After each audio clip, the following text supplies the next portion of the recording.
बिस्मिल्लाहिर्रहमानिर्रहीम। अस्सलाम वालेकुम स्टूडेंट्स, व्यूवर्स, कैसे हैं आप लोग। उम्मीद करता हूँ सब लोग खैरियत से होंगे। और आज का जो हमारा टॉपिक है, एक्चुअली स्टूडेंट्स राब्ता करते हैं लॉ के लिए। एलएलबी 5 ईयर है, चूँकि अब आपको पता है कि एलएलबी 3 ईयर तो ख़त्म हो चुका है और एलएलबी 5 ईयर के लिए जो रिक्वायरमेंट्स हैं एडमिशन के लिए, जो रिक्वायरमेंट्स हैं उसके लिए लैट टेस्ट जो है वो पास करना ज़रूरी है। अब ये लॉ एडमिशन टेस्ट है क्या, इसकी मार्क्स जो डिटेल है, मतलब कि इसका सिलेबस जो है वो कहाँ से होगा, और इस सिलेबस की थोड़ी सी डिटेल आज की वीडियो में मैं आपको बताऊंगा। इसके बाद इसका एक पोर्शन है एसे राइटिंग और पर्सनल स्टेटमेंट जो है, इसके बारे में मुकम्मल डिटेल से नेक्स्ट किसी वीडियो में मैं आपसे डिस्कस करूंगा। तो आज का जो हमारा टॉपिक है वो है लैट टेस्ट के बारे में। अब ये लैट टेस्ट जो है ये रिक्वायरमेंट्स है एलएलबी 5 ईयर के लिए। जब तक आप ये पास नहीं करते तब तक आप एलएलबी 5 ईयर में एडमिशन नहीं ले सकते। अप्लाई कहाँ करना है, हायर एजुकेशन कमीशन की वेबसाइट पे आप अपना पोर्टल बनाओगे और पोर्टल बनाने के बाद फिर आप अप्लाई करोगे। एक मखसूस तरीक़ाकार है, नेक्स्ट किसी वीडियो में मैं आपको अप्लाई करने का तरीक़ाकार भी बताऊँगा इंशाल्लाह। अब हम बात करते हैं कि लैट टेस्ट, इसकी तैयारी कैसे आप कर सकते हो। असल हमारा जो टॉपिक है वो आज का यही है कि इसकी तैयारी कैसे करनी है। सबसे पहले हम डिस्कस करते हैं लैट टेस्ट की जो इसके नंबरों की डिटेल कैसी है, इसका तरीक़ाकार क्या होगा। ये सब्जेक्टिव और ऑब्जेक्टिव दोनों टाइप का होगा। सबसे पहली बात हम बात करते हैं सब्जेक्टिव की। सब्जेक्टिव पेपर में जो है वो आपने एक ऐसे लिखना है। ये ऐसे है, इंग्लिश और उर्दू ऐसे हो सकता है। तो ये जो है ये कम से कम आपका 15 नंबर का होगा और ये 200 वर्ड्स पर मुश्तमिल होगा। अब सबसे पहले स्टूडेंट्स आप ये बात ज़हननशीं कर ले कि ये जो टेस्ट है ना ये एक्चुअली बेस करता है इंटरमीडिएट पर, और इस टेस्ट का जो वो सिलेबस है ना वो भी इंटरमीडिएट तक की बुक्स में से मिल जाता है। पिछली जो लॉ गैट की एक वीडियो मैंने बना के आपको दी थी, बहुत सारे स्टूडेंट्स ने पूछा कि सर आपने कोई बुक रिकमेंड नहीं की। तो मेरा ख्याल है कि जो स्टूडेंट 3 साल या 5 साल लॉ की बुक्स पढ़ लेता है और उसमें आप सब्जेक्टिव भी पढ़ते हो ऑब्जेक्टिव भी पढ़ते हो, अब लॉ गैट टेस्ट के लिए आप फिर कोई नई बुक से रट्टे मारो और नई बुक टीचर को कहो कि रिकमेंड करें, मेरा तो ख्याल ऐसी बात नहीं होनी चाहिए। सारा कुछ आप पढ़ आए हो, अगर उन्हीं को रिवाइज़ कर लो। उसमें मैंने एक तरीक़ाकार बताया था कि जो सिलेबस है वो कहाँ कहाँ से वो उठाता है और आप उसकी तैयारी कैसे कर सकते हो। तो इसके लिए भी अभी मैं स्पेशल कोई बुक नहीं कहूँगा। तो ऐसे है, ये ऐसे आपका इंटरमीडिएट, जो आपका इंटरमीडिएट जिसमें आप ऐसे इंग्लिश में जो 200 नंबर की आपने इंग्लिश पढ़ी थी उसमें आपने ज़रूर ऐसे लिखना सीखा होगा। बेसिक चीज़ें उसमें आप सीख आए हो, तो उसमें तकरीबन 200 वर्ड का ही आप ऐसे लिखते हो, तो यहाँ पर भी आपने 200 वर्ड्स का ही ऐसे लिखना है। ये आपका सब्जेक्टिव टाइप पेपर है। इसके बाद जो दूसरी अहम चीज़ है वो आपकी पर्सनल स्टेटमेंट है।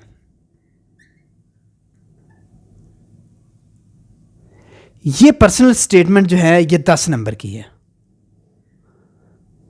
ये भी कम से कम आप 200 अल्फाज की लिखोगे। अच्छा, इसमें क्या होगा, इसमें ये होगा थोड़ा सा आपका इंट्रोडक्शन होगा।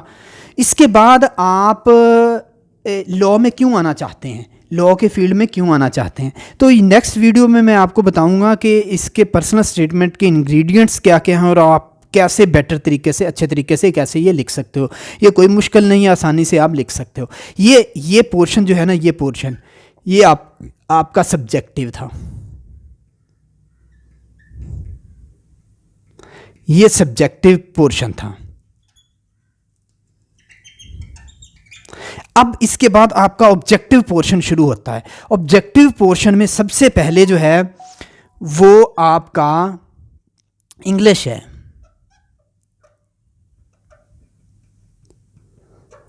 ये इंग्लिश आपकी 20 मार्क्स की होगी। 20 नंबरों की होगी। और इन 20 नंबरों में आपने जो इंटरमीडिएट में आप इंग्लिश पढ़ते हो ना, इसके दो पोर्शन पढ़ते हो। एक में स्टोरीज़ और वो समरियाँ और इस तरह की चीज़ें शामिल होती है, और दूसरी जो सेकंड बुक है उसमें आप एक्चुअली टेंस, प्रेपोजिशंस, इस तरह की जो इंग्लिश ग्रामर पढ़ते हो। तो ये उसी से लिया गया है, ठीक है। आप उस बुक से इस इंग्लिश के इस 20 जो मार्क्स हैं इसकी तैयारी इजीली कर सकते हो, कोई मुश्किल नहीं है। इसके बाद जो नेक्स्ट चीज़ है वो है जनरल नॉलेज।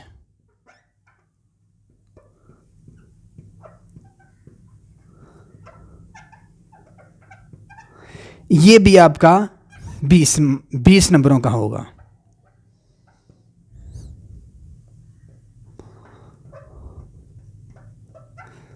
ये भी आपका 20 नंबरों का होगा, 20 मार्क्स। अच्छा, ये जो जनरल नॉलेज जो है ये आप कहाँ से तैयारी कर सकते हो? हाँ, इसके लिए कोई भी बुक ले सकते हो। तो ये मैं आपको नेक्स्ट वीडियो में बताऊंगा कि आप ये जनरल नॉलेज की तैयारी कहाँ से कर सकते हो। इसके बाद इस्लामिक स्टडी है, पाक स्टडी है और उर्दू है। सबसे पहले इस्लामिक है, 10 नंबर की है, ठीक है।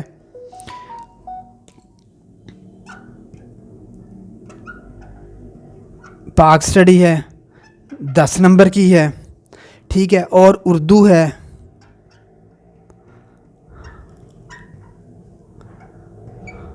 ये भी 10 नंबर का है। और इसके बाद फिर बेसिक मैथ है, ये आपकी 5 नंबर की है। टोटल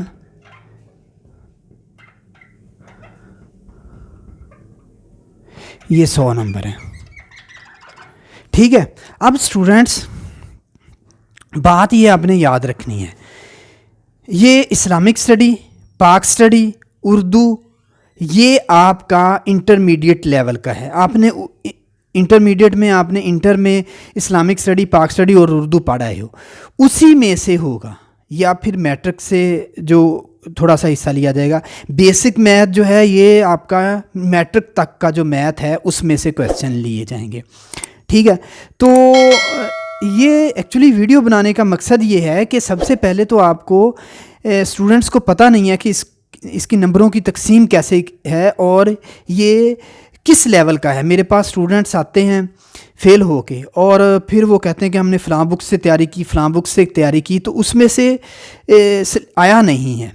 तो मेरे भाई, आप सबसे पहले नेक्स्ट वीडियो में बताऊंगा, तैयारी आपने जब स्टार्ट करनी है तो जो आपकी इंटरमीडिएट की बुक्स हैं, इस्लामिक स्टडी, पाक स्टडी, उर्दू, इंग्लिश, ये चीज़ें आपने वहीं से उठानी है। ऐसे आपने जो इंटरमीडिएट में आपने इंग्लिश तैयार की थी ना, वही जो ऐसे तैयार किए थे वही आपने दोबारा तैयार कर लेने हैं। एक्स्ट्रा कोई चीज़ आपको तैयार करने की ज़रूरत नहीं है। पर्सनल स्टेटमेंट के इंग्रेडिएंट्स, इसकी जो बेसिक पॉइंट्स है वो मैं नेक्स्ट वीडियो में इंशाल्लाह मैं आपको बताएंगा। ये जो 20 नंबर की इंग्लिश है ये आपका इंटरमीडिएट का जो पार्ट बी है उसी ही से लिया गया है, कोई अलग से नहीं है। जनरल नॉलेज के लिए, जनरल नॉलेज की बहुत सारी बुक्स हैं मार्केट में। मैं वैसे अपने स्टूडेंट्स को कहता होता हूँ कि आप कोई एक जनरल टॉपिक, जो स्पेशल जो बुक्स बनती हैं जिसमें कुछ पोर्शन जनरल नॉलेज का दिया गया होता, वो नहीं।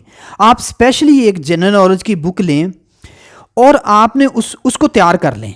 मुख्तलिफ कम्पिटेटिव एग्ज़ाम्स या मुख्तलिफ एग्ज़ाम जो देते हो उसमें जनरल नॉलेज आपको अलग से तैयार करने की ज़रूरत नहीं पड़ेगी। अच्छा, इसमें भी 2 पोर्शन होते हैं जनरल नॉलेज के। एक हिस्ट्री या हिस्टोरिकल जो पोर्शन है उसमें चीज़ें चेंज नहीं होती, जो वाक़यात रूनुमा हो चुके हैं वो हो चुके हैं, ठीक है। इसके बाद एक प्रेजेंट का जो इसका पोर्शन है उसमें जैसा कि अब प्रेसिडेंट ऑफ पाकिस्तान या प्राइम मिनिस्टर ऑफ पाकिस्तान या फिर मुख्तलिफ जो इंस्टीट्यूशंस हैं, मुख्तलिफ गवर्नमेंट इंस्टीट्यूशंस हैं, उसके इदारों के हेड के नाम या फिर ह्यूमन राइट्स के मतलब इस तरह की जो चीज़ें हैं वो चेंज होती रहती हैं। अब जो उसका अब का पोर्शन है उसको आपने इस तरह तैयार करना है कि आपको पता होना चाहिए कि इस पोर्शन में ये चीज़ें पूछी जा सकती हैं।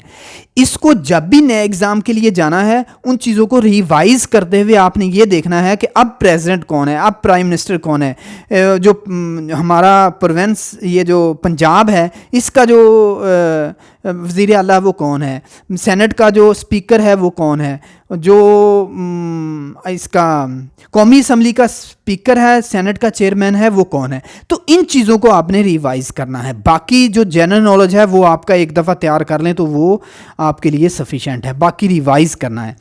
इसमें इंशाल्लाह नेक्स्ट टाइम मैं आपको सबसे पहले तो ये बताऊंगा आप पर्सनल स्टेटमेंट कैसे बना सकते हो, और जो ऐसे है इसके जो बुनियादी पॉइंट हैं ऐसे कैसे लिखा जा सकता है, तो ये आप इसके बारे में बताऊंगा। तो एक बार फिर मैं आपसे यही आपको बताऊंगा कि बच्चे सबसे पहले जब आपने तैयारी शुरू करनी है लेट की, तो अपनी जो इंटरमीडिएट की बुक्स हैं उनको एक दफ़ा रिवाइज़ ज़रूर कीजिएगा।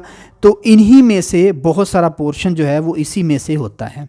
ठीक है, बेस्ट ऑफ लक, खुश रहिएगा। इसके मतलब कोई आपके जहन में क्वेश्चंस होना, जैसे ला गेट में स्टूडेंट्स मुझसे रब्ता करते रहते हैं, तो आप लोग बिला झिझक मुझसे डिस्कस कर लीजिएगा। एक्चुअली हम LLB 5 ईयर के लिए दाखिला करते रहते हैं। जिन स्टूडेंट के लेट पास नहीं होता, फिर हम उसके लिए ये करते हैं कि उनके लिए 2 या 3 दिन की कोचिंग क्लासेस कर देते हैं। मेरे पास जो टीचर्स हैं वो इंग्लिश का जो है वो इंग्लिश का पोर्शन, और बाकी जो हैं वो दूसरे जो इसके पोर्शन है वो उसकी रिवीजन करवा देते हैं, स्टूडेंट्स को गाइड कर देते हैं। तो खुश रहिएगा, अल्लाह पाक आपका हामी व नासर हो। अल्लाह हाफिज़।